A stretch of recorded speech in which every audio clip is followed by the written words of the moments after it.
Welcome to True Jamaica Buzz, news and entertainment with a buzz. The hot topic all over social media is the loss of life of that social media TikToker influencer, whatever you want to call it, Naya, in which he was taken out unalive while he was on his life. Well, you know that since then, there's been a whole bunch of backlash against the persons who are responsible for him losing his life. A lot of names were called up. There was one specific individual that was on live with him that was pretty much threatening his life. I think that person's name is Figure It Out. There was an ex-individual, his name is Blamden. He came out and he had some very damning allegations saying that these are the persons that co-conspired, Figure It Out, Crush Bread, and a next man named Biggs. We've seen that the mother is distraught, the whole family member, because he died and he left his little daughter. And we see that persons are putting up all sorts of charity events to make sure that she has money for the rest of her life, which you know that is just 9-day talk. Soon after, it is going to cool off. It is going to be a next hot topic. 9-day talk, like them call it. I did a video yesterday and I spoke about Blamden, and Blamden was calling out Figure It Out and saying that one person, Crush Bread and Biggs, are responsible, got the hit from Figure It Out, and Figure It Out and them are wanted by the people of the street for taking away Naya. Since then, Naya's mother, she went on live and she told her part of the story, and this is exactly what she had to say. Take a listen, take a look, and then I'll give my piece. The first who killed Naya, Marnie Naya Nation, this is Naya mother. The first who rattle Naya, and somebody will eat a Naya yard, somebody will dead a Naya yard every day. Yo, And somebody in a Naya community close to Naya go kill Naya. big job me I get. Yeah, me I tell you, somebody me that eat. But explain them this steak. Every time I watch the video and the boy I cook dog, me I cry. Cause, yo, brother, me don't know it. Them don't bark until when they shot them bus. And the person coming at the yard and the dog them don't bark. Until they shot them bus. And somebody will go Naya. Naya family kill Naya. Oh, God. And them go and that person have to go down. So anybody who send him, that person have to go down. God. Yeah. That person have to go down. So people, like I said, everybody is coming out, everybody is talking. There's a whole bunch of rumors, propaganda. You know that social media is the epicenter of the rumor mills. But when you hear from the mother and she is telling us, even though not direct, that the person that took away Naya is more than likely somebody that is familiar with the family. Somebody that Naya probably broke bread with, because he is said to be a troublemaker, but he is said to be a very kind-hearted person. Now, we've seen the videos, numerous videos with him clashing on social media with other TikTokers. We've seen video with him going live in his yard and having all sorts of altercation, verbal altercation, cuss up in a mother, send up in a mother, rate, lele, blue, blah, blend. So we see that he is confrontational. Is that his alter ego that he's showing on social media, and behind that, he is a very nice, calm, and tranquil person? I think that he is kind of the same person on live and what he is in life when he was actually alive. So we hear the mother say, even though not direct, somebody that he knows, somebody that he breaks bread with, somebody from the community, and that is based on the fact that we did not hear any sorts of barking from the dogs pre him getting conned up. And we saw that he was live with the next person when the incident actually unfolded in front of all of our eyes on social media.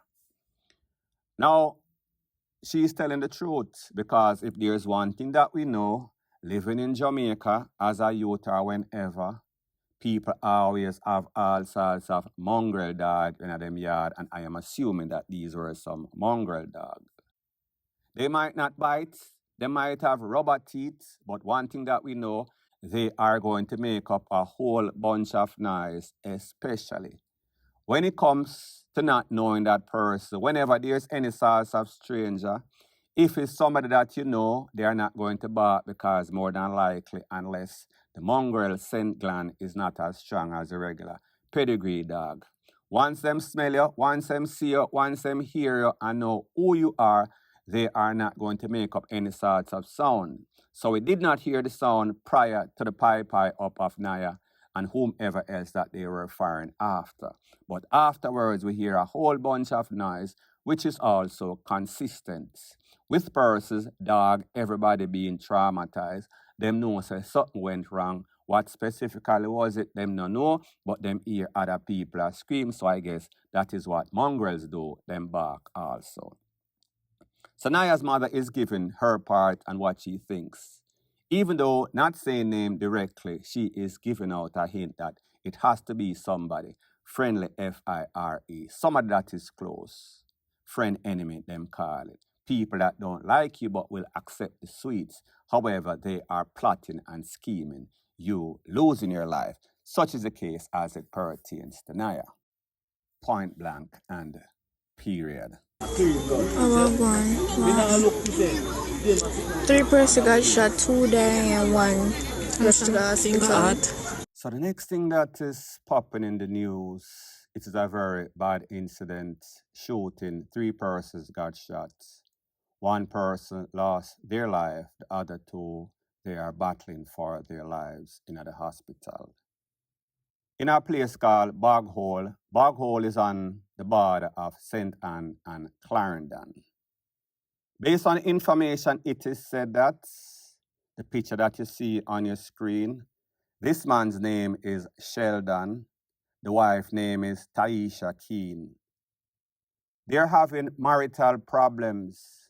Based on information that I got, it is said that he is an ex-police, left from Jamaica, moved to America. He then filed for Taisha. They have children together, I am assuming. However, it seems as if there was trouble in paradise, meaning that this man thought in his demented mind that this lady was giving him problems, so he started to give her all sorts of cuffing, all sorts of ABUSE. She could not take the ABUSE any longer, so she left and she went by a family member, will not say. He could not find her, so he decided that he was going to leave from America, in which he lives. Based on the information, he left Jamaica as an ex-police and he went to America and he was a Marine. He was in the Air Force, the Navy, one of them. He decided that he is going to take a trip to Jamaica, take away his mother-in-law. The mother-in-law's name is Miss Tatlin. Take away one of the daughter's name is Claudette Sapleton, and take away the husband of one of that lady's, Tatlin's daughter. His name or he is known as Oliver. So based on the information, it is said that him can't find a wife which him used to clot up, so he left from America, went to Jamaica, claiming that it is the mother and family members that are influencer leaving him. Not thinking to himself that just maybe is because him a clot her up on a regular basis. I guess he did not get the answers that he wanted, so he decided he was going to use his license fire piece and blaze up everybody that was on spot. Unfortunately for the mother, his mother-in-law, Tatlin, the mother of Taisha, she lost her life. The other 2, like I said, they were hospitalized. After that incident, like I told you, Bog Hole is on the border of Clarendon and St. Ann.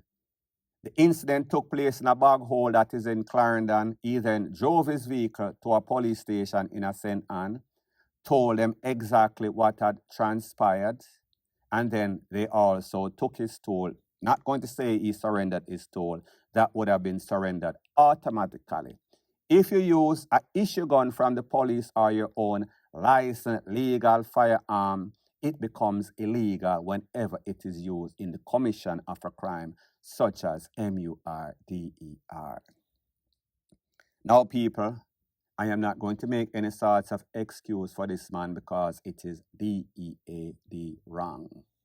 But I am going to give you a certain situation.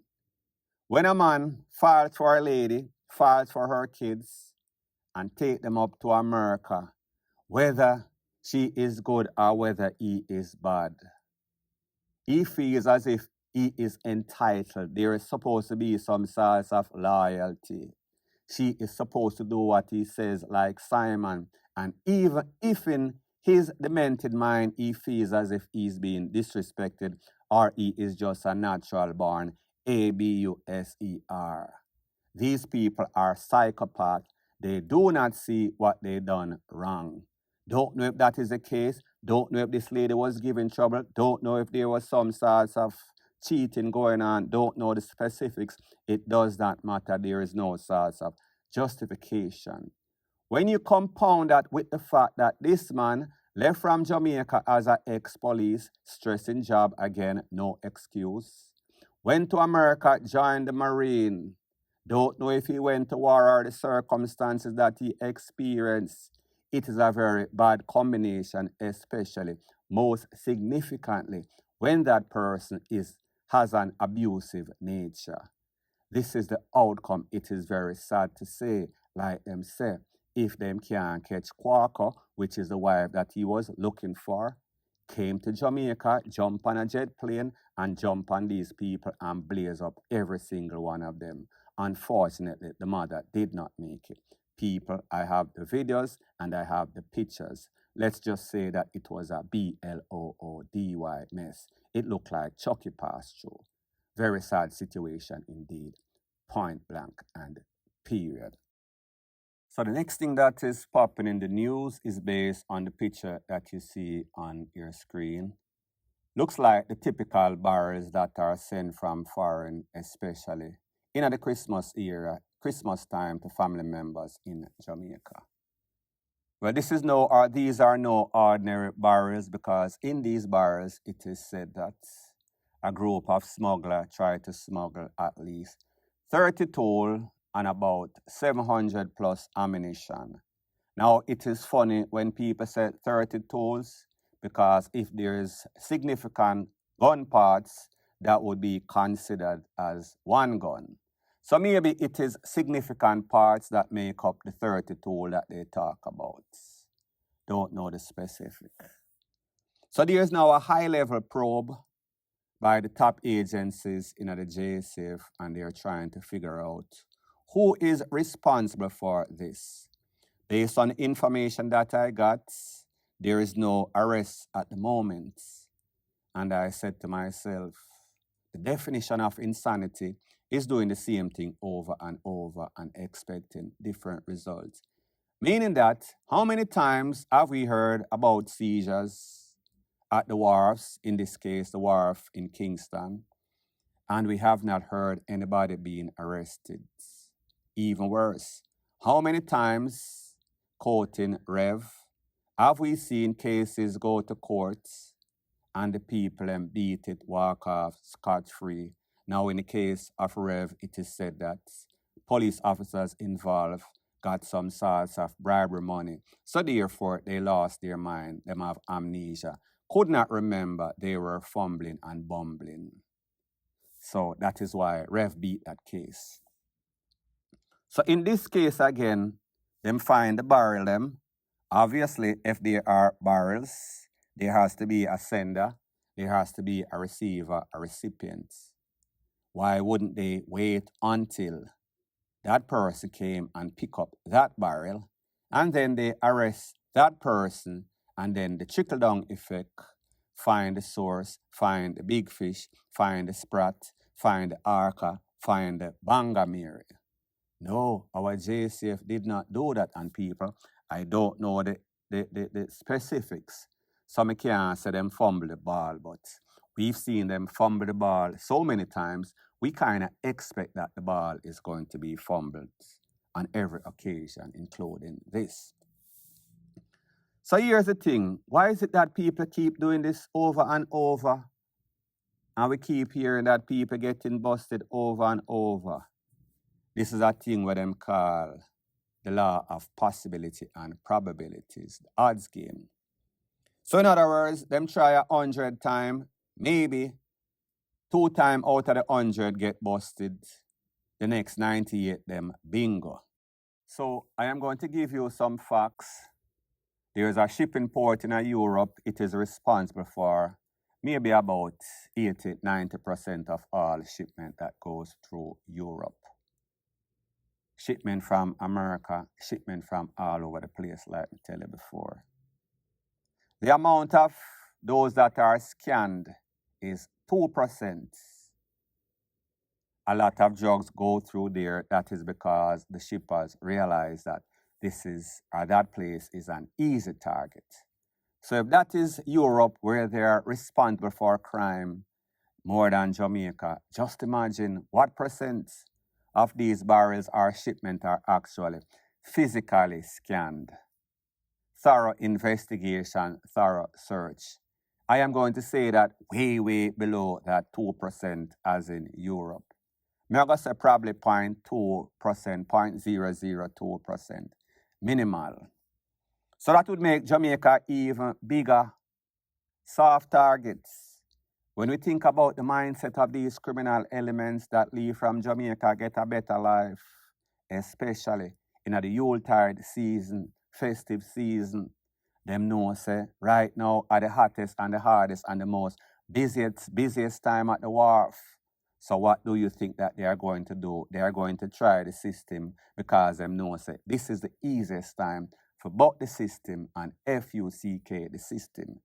Because the truth and the fact is that, like Scarface said, Jamaica is like a big cat just waiting to be woke. Do the maths. So in other words, easy target, back road kind of settings. Easy for FUCK, and that is what they are doing. FUCKING, Jamaica, over and over. It is like a crime orgy, point blank and period. So anyways, people, thanks once again for checking out my video. If you appreciate videos like these, please show your appreciation by liking, commenting, sharing, and subscribing to my channel. That is how YouTube promotes videos like these to like-minded, sensible persons like yourself. Bless up.